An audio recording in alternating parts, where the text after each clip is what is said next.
Yo, what's going on? What's going on? It's your boy Pastor Ron, and welcome to Game Day Gospel. Today's Thursday, Knicks Tape Thursday, a day where we sit back and reflect, mostly NBA, talk about our Knicks, see how they're doing. A couple of interesting topics to go over. But before you do that, please don't forget to drop a comment, follow this podcast on whatever system, whatever platform you're using. It goes a lot way in supporting and growing this. Just hit the follow. You'll get notifications each time I drop a video, etc., etc. Those of you who have been listening lately, I really appreciate the support. I appreciate the love. I appreciate you. God will bless you for supporting your boy. So I'm thankful, man. I'm excited. NBA, man. NBA has been a very I want to say interesting season, interesting year so far. A lot's been going on, a lot's been happening, and we're gonna start with our boys over at MSG. The New York Knicks are in trouble. Let me tell you why the New York Knicks are in trouble. Because the New York Knicks are currently at a place of mediocrity. They're at a place where they're not good enough to compete for a title or make a deep playoff run, but they're also too good to get a decent draft pick. So we're stuck. We're at a place right now where the team is in like a no man's land, and we're not. And we're content with that. We're lying. We're telling ourselves that we are content with that. Where this is a good thing. This is a great thing that we're doing well. We're on our way to better days. We're on our way to getting better. But guys, if we're honest, we suck. The Knicks are trash right now. Like there's no hope, because in the NBA, it's either you're really bad or you're really good, and we're in between. We're sixth seed right now. We're ninth. I think we're 4-4. We're a ninth best team in the NBA. Ninth best team in the Eastern Conference. So we have teams like Orlando and teams like that ahead of us, and if you listen to the stats and you listen to the people that's coming out of the word coming out of MSG, the Knicks are good. We're headed in the right direction. We're doing things the right way. And we sit here and we're waiting for all these superstars to come on our team. We're waiting for all these guys to join our team. Hey, the next unhappy superstars coming to New York. That was Damian Lillard. He's not here. Was for a long time it was Devin Booker. He's not here. So we're waiting for that person to join our team. In the meantime, we're just mediocre. I saw a stat. This an article this week about how the Knicks are divided. That is, it's Team Brunson versus Team Randall. Team Brunson is like, you know what, we want to play basketball the right way. But Team Randall, which has guys like freaking Emmanuel Quickly, RJ Barrett, they're sitting here and they're emotional basketball. They don't run in the flow of the game. They don't know how to play the game, which is what I've been telling you about Julius Randle this entire time. Quickly is a guy who's cool, but he's not somebody that's, a great six man. He's John Starks. He's a guy that you'll root for a spot start. But at the end of the day, if we're sitting here and basing our team off Emmanuel Quickly, it's going to be a lot of slow singing and flower bringing. It's going to be a very, very long season. So, supposedly the team is divided. And I mentioned in my chat, I said, whatever side Julius Randle and Tibbs are on, I am not on that side. I'm on a completely opposite side, because these guys are trash. And as I keep saying, we allow ourselves to give them free reign over our team. We allow them to sit here and just decide and make big decisions when it comes to our team. And that's not a good way for us to go. That's not a healthy path for us to take, because such a path is leading us to losses. Such a path is going to lead us to be at a place, because it's the same thing, right? It's the same thing I say I say all the time is that we sit here and, with Manchester United, with when we had Joe Judge, you could tell if a coach can take you over the top. Tibbs, we've seen this movie before. He grinds these guys out, pause, and get the most out of these players. But then you sit here and you look and you realize that he's not that guy to take us over the top. He's not that guy to allow us to get to where we need to go. So as we sit here and we go over our team, we know how this movie is going to end. If it's not this year, it's going to be next year or the following year. He's going to end up getting fired after missing the playoffs and a player revolt and guys getting injured because he plays us too hard. We have a 9-man rotation where these guys play like 40 and 50 minutes. The rotation got shorter because we lost Obi Toppin. So there's really no backup big man outside of what's that ball name? Hartenstein, Mr. Energy, right? So you play a starting five. So it's Brunson, Barrett, Randall. Who else plays? Brunson, Barrett, Randall, Robinson, and Grimes. And the 4 guys off the bench are Quickly, Hartenstein, DiVincenzo, and someone else. I don't know who the other person is. Like our rotations are the same, and that's not gonna work. That's not a healthy place to be. Let me find out that's gonna be killing me. Let me look up who else gets minutes on our team. And if we could be up 20, and we sit here with the same 9 guys, same players on our team constantly, and it's not helpful. It's not a good way to do things. So the Knicks, let's look it up. The Knicks. I don't need the team stat. I need the individual stats because that 4th person is gonna kill me and drive me crazy. Who is that 4th person off our bench? This is an 8-person rotation. This is an 8-person rotation that the Knicks have. I don't know player stats, but it don't matter. But the Knicks. The Knicks are in a bad place. Mitchell Robinson. And Mitchell Robinson is starting center. So Mitchell Robinson, Barrett,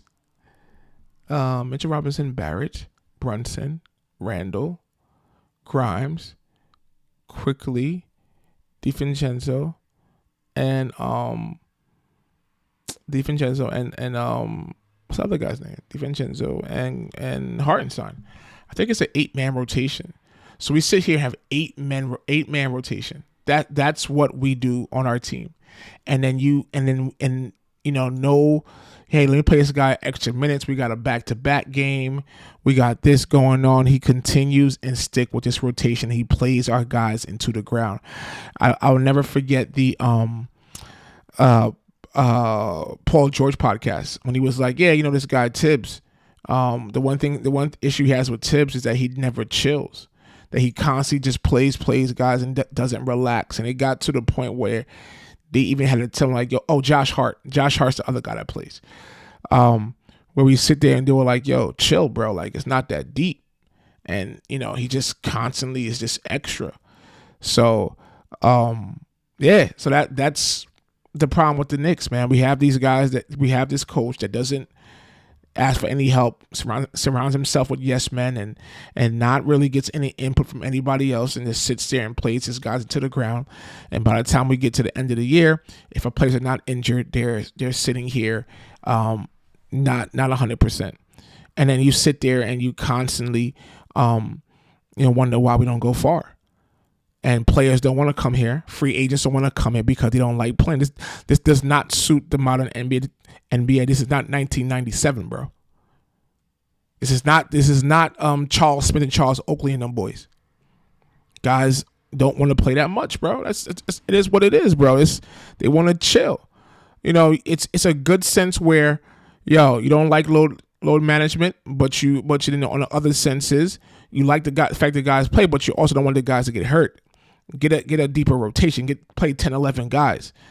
Stagger minutes. Do something to preserve your players. So I think I'm sitting here and I'm thinking like, what can we do What can we do? What is the thing that is realistic for us to do to help this team? I think we have to go all in for Cat. I can't believe I'm saying that, because he's just it's his off court his off court behavior has you often have you questioning, like, well, is this guy any good? But he's playing well. But the problem that we're having now, it's early in the season. The T-Wolves are playing well. They're 5-2. Rudy Gobert is embracing his role. Anthony Edwards is the leader of that team. So they might not want to mess up the apple cart. So, as much as Cat is a funny player off the court, it also but he's very skillful, man. He's very skillful, in the right system, the right place, maybe playing back close to home, it allows him to kind of get better. Or we just gotta pray that they don't play well, because if we look deep into the numbers, they're 5-0 at home and 0-2 on the road. So I'm not saying easy, but good. The real good teams are able to win on the road. The real good teams are able to persevere and go forward on the road. So I think we have to keep an eye out on that. And outside of that, maybe Zion, but Zion doesn't look that impressive this year. Zion, I don't know who else, man. The Knicks, no, they should do. We should try to get Ja. But honestly, Ja is early season favorite for the MVP, because the team was 0-7, 0-6 without Ja, bro. If you're going to tell me a team needs a player when they need Ja, if you tell me there's a player that's more valuable than Ja, I don't know who that player is. They were 0-6. 0-6 without Ja Morant. So right now he's front runner for MVP, because the way they're playing without him shows his value, bro. And they're actually a better team. They should be able to sustain things. And I'll tell you, this little freaking Mighty Mouse, 5'8", brocky little guy, Desmond Bane. Guy is not good, bro. Guy's getting all this max money. He's not good. Ja just covered up a lot of mistakes, bro. He is not a good player, bro. And he's getting exposed so far this year. Cut it out. My God. So that's the only guy. Ja Morant, Cat, maybe one of the young guys from the Warriors, like Kuminga and them boys. Kuzma, Zach LaVine. I don't want Donovan Mitchell, because I can't deal with a Donovan Mitchell, Jalen Brunson backcourt. We'll get abused every single week, every single game. Siakam's a free agent. We could hold out for Siakam. I don't know who else, man. I don't know who else we can get, because all these guys we're saving these picks for, these guys are not available. Giannis is not available. I said this last week. I said, with this trade with Maxey and Tobias Harris, and I think the Sixers are going to do well enough to keep Joel Embiid there. They're not going to suck and be bad enough for them to do a fire sale. I think, and now with the trade that they made for James Harden, they have some assets to get a third player, plus that expiring contract from that waste man, Tobias Harris, that could allow them to get to a place of improvement. I think honestly they're gonna get Zach LaVine. That'll be a nasty squad. Maxey, LaVine, Embiid, nasty squad, bro. Nasty squad. With the right guys around them, with the top. Nick Nurse to me is a top coach, bro. I wanted them to fire Tibbs to get him. I said last year, you have a lot of good coaches available. It was our chance, but no, we ride the confidence in Tibbs. Tibbs is a New York Knicks guy. Frick out of here, bro. He's trash. So, that's it. I think Zach LaVine, maybe. Now, I would say Tatum, but they're winning. I don't know if they have enough money to keep Tatum and Brown. It's a lot of bread. Someone like that. If not, we just gotta wait And we hopefully in one of these draft picks that we have, we get a superstar player. But so far, we have not been lucky enough. Like, where is a guy that we've drafted that's any good? All of you guys that want to brag and say, hey, we got these draft picks. Where are those draft picks now? The only guy that showed some promise, Obi Toppin, we traded him. So who are we going to sit here? Who are we going to sit here and believe is going to draft the right guy for this squad? Please tell me. Quickly, he's a 6-man. Pump your brakes. Who? Grimes? Grimes is not a starting 2 guard in the NBA. So frick out of here with that. Please. Don't piss me off. Who? So yeah. But my theory is, outside of hoping that Cat or Zach LaVine falls into our laps, or I don't mind Siakam. I don't mind Siakam at all. I think he's a good player. I just had to think that maybe we just have to wait out and see who is a free agent next year. We have to sit here and look and see who's a free agent in 2024. Kawhi, say Siakam. Maxey is not, Tyrese Maxey is not going to be not going to hit the market. You know who his agent is? Rich Paul. Mr. Adele himself. Paul George. See, Paul George, I think will be a good guy, but he wants to win. He's back home. He wants to win in LA. Drew Holiday, OG Anunoby, DeMar DeRozan. Bro, I don't want to see no Klay Thompson, please. Like, I don't know. The Knicks are gonna end up signing some guy like freaking Bruce Brown. You know, someone like that, and try to feed us garbage. Like, hey, we're on the right. We're trusting the process. They'll sign guys like Sadiq Bey, Tyrese Jones, guys like that, and try to tell us these guys are good players. Stupid, bro. Stupid. Yeah, man. So we're in a tough spot. Cause I don't know if we even have money to sign. I know. Potentially the Clippers have like the most cap space, and we don't. So speaking of the Clippers, here's my theory. My theory is that this experiment blows up in their face, and that Tyronn Lue says, I want to leave. And then he comes to the Knicks. Psh. Yeah, I wish I had like the Funk Flex bomb sound effect. I'll do that right now. And he would sit there and say, you know what? He's at a place where can't work, can't help out. So we're going to sit here and we're going to he wants to leave. And the Knicks come to him and offer him a contract he can't refuse. We get a better coach that understands the game, that maximizes talent, that know how to coach modern athletes. We trade Julius Randle for somebody in the offseason. I believe next year will be his last year on that team-friendly contract. We sit there and do all that, and then we find if we hope that what's my man name? My man Ty Lue could fix R.J. Barrett, get rid of Lue, get rid of Randle, fix this team. I mean, on our way to go. That's our hope, yo.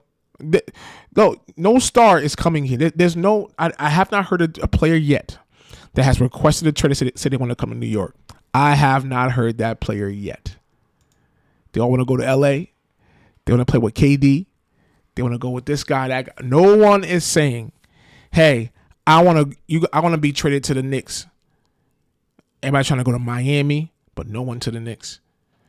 So we're in a tough spot, man. It's tough to watch, man. You know, it's tough to experience this where they're constantly a mediocre team. And not only when they're a mediocre team, they have a delusion of granted. They feel like that they're better than they really are. We're not on the right path, guys. We're not on the right path. This mid-level is where Dallas has been, and why Dallas won't win anything anytime soon. Because they're good enough to sit here and get out the first round and lose after that. but they're not bad enough to get a good first round pick to hopefully get a superstar at the draft. So we're gonna be trash for a very long time, and that's it, bro. So last night the Knicks played Wemby. He went to the Garden.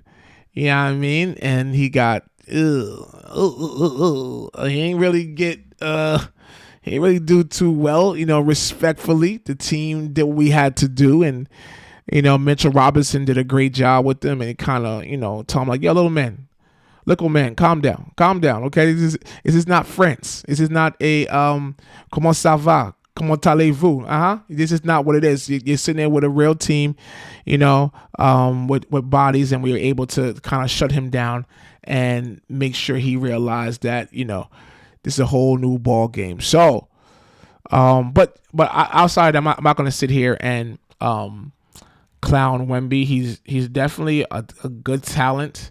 He's definitely somebody who I think is going to do some damage in the NBA.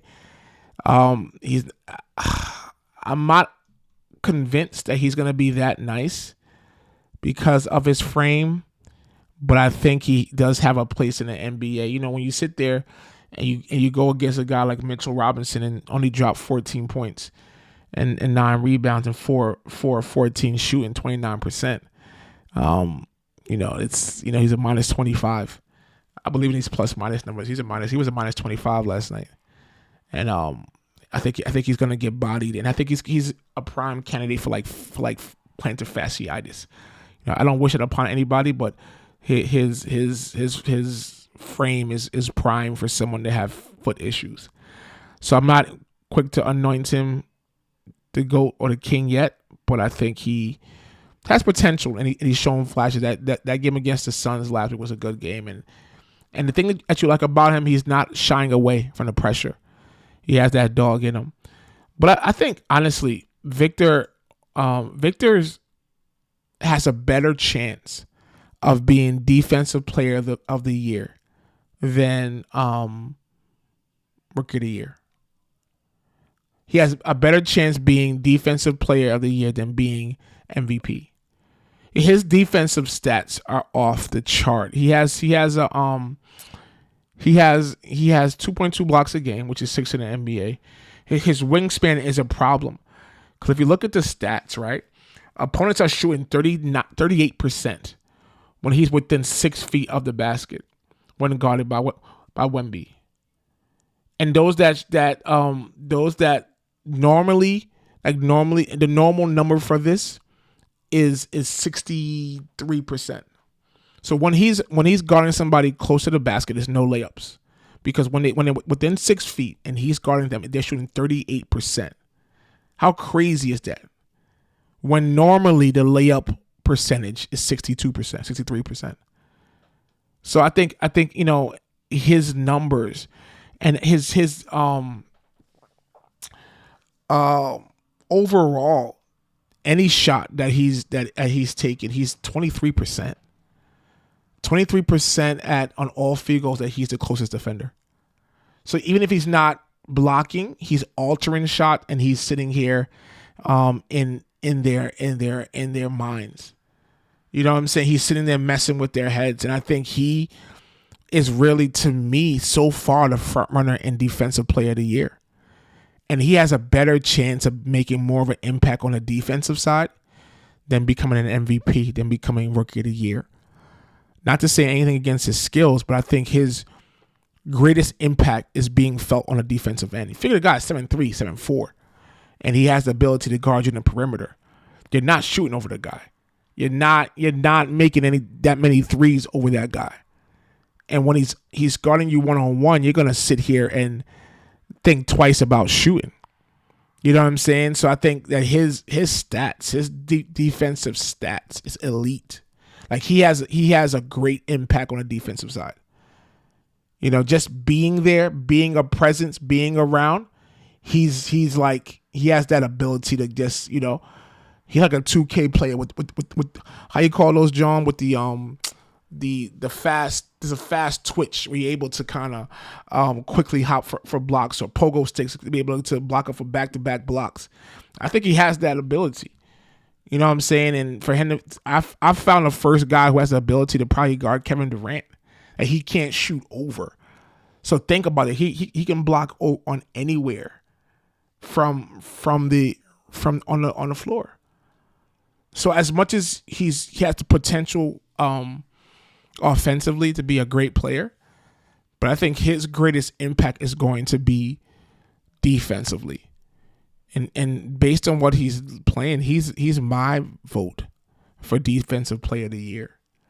He's my vote for the guy that's gonna sit here and just be the game changer when it comes to defense. Like, I think guys like him, guys like Evan Mobley, Chet Holmgren, those like tall, like athletic dudes, they're the guys that are the future of the NBA who could guard multiple positions and shut down your best player and also protect the paint. So I think you know, as much as he's good, I think this is the thing where I think he's gonna be the best player in the NBA, be the best player defensively in the NBA, and I want to see how that works out. Speaking of defense, you know, the Los Angeles Lakers. I hate, there's certain things you hate to be right about them, right? Like I say things that I don't want to always be right, but a lot of times I know what I'm talking about and I'm right. The Los Angeles Lakers is currently the 12th best team in the West. Yeah, it's 8 games in the season, but all these folks that were sitting in trying to tell me that the Lakers were a championship favorite needs to be drug tested, bro. I told y'all off the rip, this team was not a good team. The team that run to the conference finals last year was the worst thing that could happen to this team, because they came back thinking, hey, if we add a couple more parts, spend more time together, you see LeBron and Hachimura practicing in the gym all summer. If we do all that and bond as a team, we're gonna sit here and get better. And now they sat here and believed that, and when they believed that, the rest is history, man. That team sucks, bro. They got slapped by the Rockets last night. They got slapped by the Rockets last night. I thought they lost like 35 points to the Rockets. The Rockets are not a good team as well. They can't say, oh, yeah, the Rockets are improving. No, bro. The Rockets are not a good team. The Rockets are not playing well. The Rockets' record is 4-3. They're not a top team, bro. Cut it out. They're not that much improved to beat the Lakers by 35 points, bro. 35 points. Yeah, there's no AD. I don't want to hear it, bro. I don't want to hear no excuses. I was just telling my friends, I'm not one that likes making excuses. The culture of excuses is a bad culture, because this sits here and gives people excuses as to why they're not doing well. You know what I'm saying? And LeBron, all the complaining, all the lack of calls, they're sending videos to refs. They need to focus on getting better. They need to focus on making sure that they sit here and they learn how to do that. You know, the news just came out that the LeBron James Museum is coming out in Akron, Ohio, I believe. And I believe it's in Akron, but a LeBron James Museum. Follow the footsteps of Jay-Z. Jay-Z got his own museum in Brooklyn now. LeBron getting his own museum. So talk to me when your GOAT has their own museum. Oh yeah, MJ fans. Talk to me when your guy has his own museum. So I just want to point that out. I just want to let you guys know that the boy Bron is getting his own museum. But this is not it, bro. This is not something that's working. And we knew this. I mean, I knew this. I heard people saying Lakers are back. They were close to winning the title. But nah, because there's still no one on that team that can guard Jokic. Mr. I want to play 82 games. Glass Joe Anthony Davis missed a game last night. So come on. Now Austin Reeves Mr. I Am Him is getting more money and more attention. He's not producing as much. 13-4-4. It's one thing to be undrafted and you sit there and get out of nowhere, and now everybody's looking for you and know who you are. So now the stress comes out. Mr. Joe Burrow, I Am Him. You know what I mean? Sitting here last night, 7 points, 1 rebound, 4 assists in 26 minutes.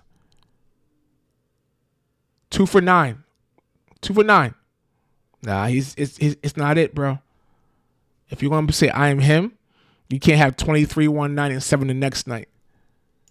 You can't sit when the AD's out. You gotta be the guy to step up. D'Angelo Russell, he is who he is. He is who he said he was. He's an inconsistent, low IQ basketball player. He was not gonna turn into a top point guard overnight. Hate to break it to you, bro.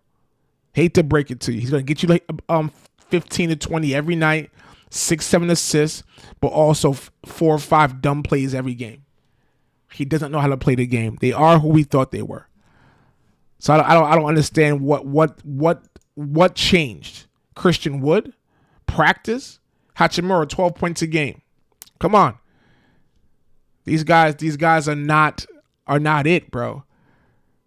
You sat there and you want to play Cam Reddish more minutes. You sat here want to believe the hype and think this bull Gabe Vincent was the guy.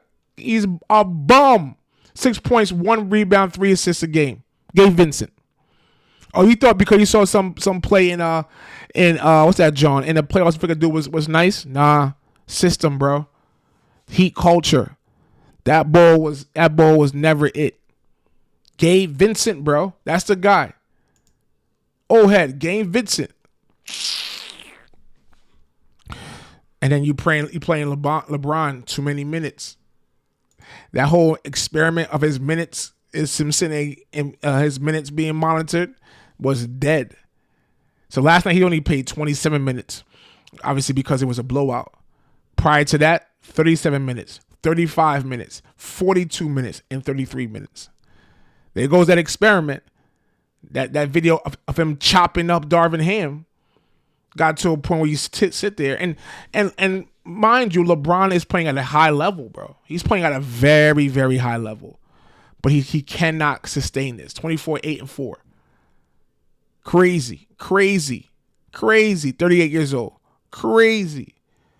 But he can't maintain this. He's going to sit there and hurt his calf. He's going to sit there and pull a hamstring and be out for 6 weeks. Miss the All-Star game because he's playing too many minutes. He can't do it, bro. He cannot do it.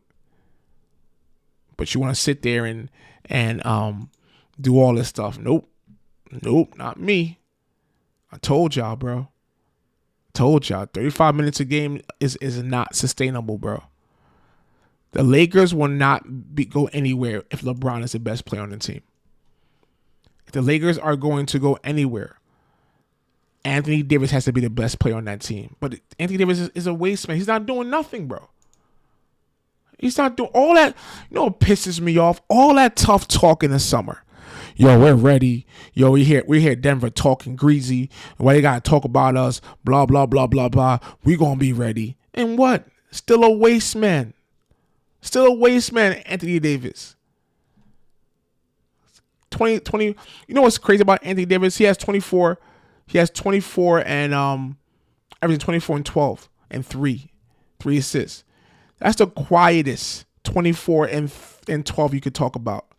Because cats know he could do better. Because in that 24 and 10, you also have 9 points and 6 rebounds against the Heat.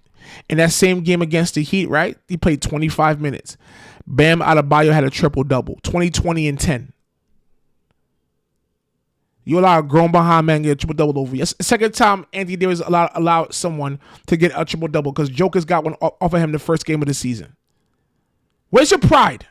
Where's your I'm gonna play for myself, play for my family, bro? What are you talking about? If AD is not the best player on the team is not winning, bro. I don't care how great LeBron is. I don't care what steroids he take. I don't care how much he paid for his body. They're not gonna be the best team in the NBA. So they might as well fire sale, bro. because you're going to be stuck with this team for a while. So the last thing I want to talk about, and I was just looking at some games, and I was sitting here and saying, like, yo,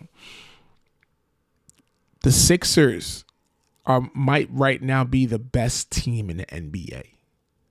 It's crazy to say that they're right now they're the best team in the East, record wise, and just overall play. Because obviously I'm in Philly, so I watch the games a lot. Not because I'm a fan, but I just want to watch how they're playing it. I want to see how they're playing without James Harden. They're playing some really good basketball. Big ups to Nick Nurse, man. Big ups to Tyrese Maxey. Tyrese Maxey is the best. If he wasn't a Sixer, I would like this guy more. Because he's a student. Like, he loves to play the game. He plays the game right. And he wants to learn how to play the game. Not just get better, but he's a student of the game. And that shows on the court. So far this year, they're playing very well. I think they're 6-1. They beat Boston last night.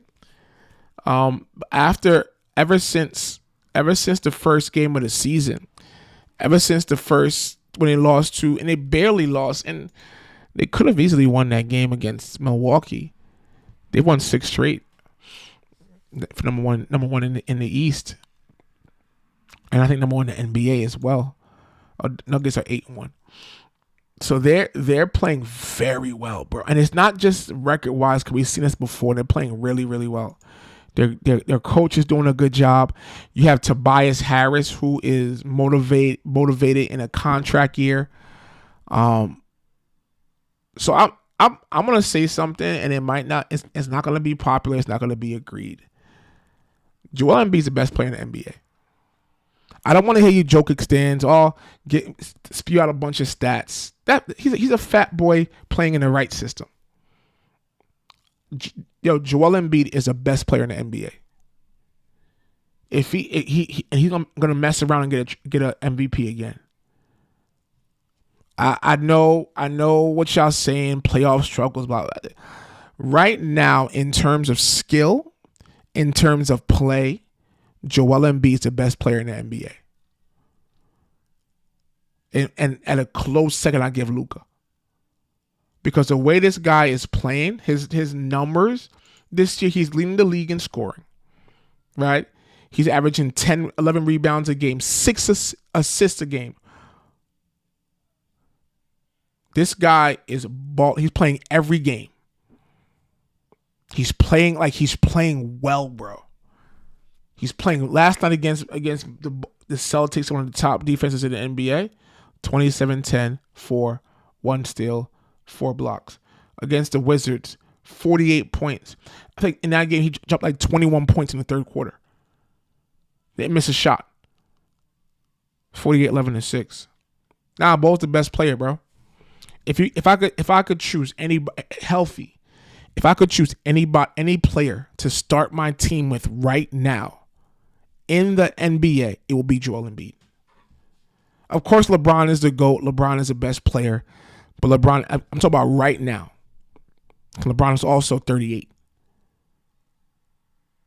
If I could start, to me, the best player, that is to me, when you talk about who's the best player in the NBA, this is what you talk about. If you could start your play with any player in the league, who would that be? It would be Joel Embiid. Because Joel Embiid is system proof. Jokic needs the right system. If you put Jokic on a different squad, he's not doing these numbers. He handles the ball all the time, and the way the team is set up, it's revolved around him. Right?